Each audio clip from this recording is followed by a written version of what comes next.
Aminah narsis banget. Aurel Hermansyah sampai heran Aminah tertawa sendiri. Ternyata karena hal ini. Aurel Hermansyah heran melihat Aminah tersenyum dan tertawa sendiri. Aurel tengah menikmati masa-masa menjadi seorang ibu muda. Ia pun kerap kali membagikan perkembangan putrinya tersebut. Bayi 4 bulan tersebut pun tampaknya sudah terbiasa dengan sorotan kamera sang ibu. Aminah selalu menjadi perhatian publik. Ia bahkan memiliki banyak penggemar. Maka, tak heran jika momen Aminah selalu ditunggu-tunggu.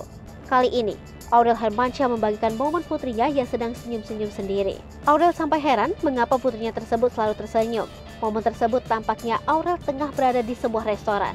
Aminah yang ditidurkan di kursi pun tampak tersenyum melihat ke atas. Tak lama kemudian, Aurel menyadari alasan Aminah tersenyum dan tertawa sendiri. Ternyata, Aminah melihat pantulan dirinya melalui cermin yang berada di atas atau atap tempat tersebut. Aurel Hermansyah lantas menyebut anaknya begitu narsis. Aminah tampaknya menyukai pantulan dirinya yang terlihat dari cermin tersebut. Bahkan, ia sempat menyaut saat digoda oleh Aurel Hermansyah. Hal itu membuat Aurel sendiri gemas pada anaknya.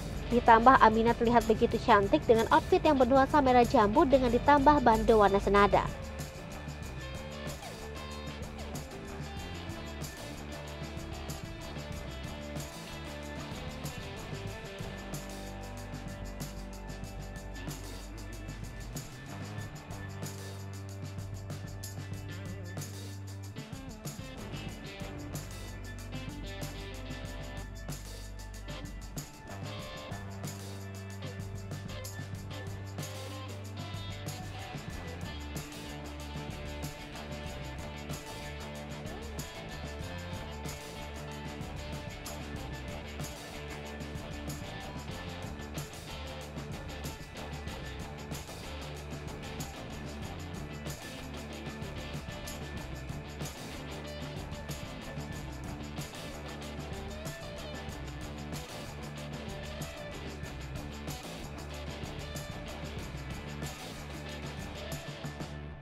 Hai pemirsa Selipopo TV, jangan lupa komen, like, dan subscribe, serta tonton terus berita-berita terupdate lainnya ya.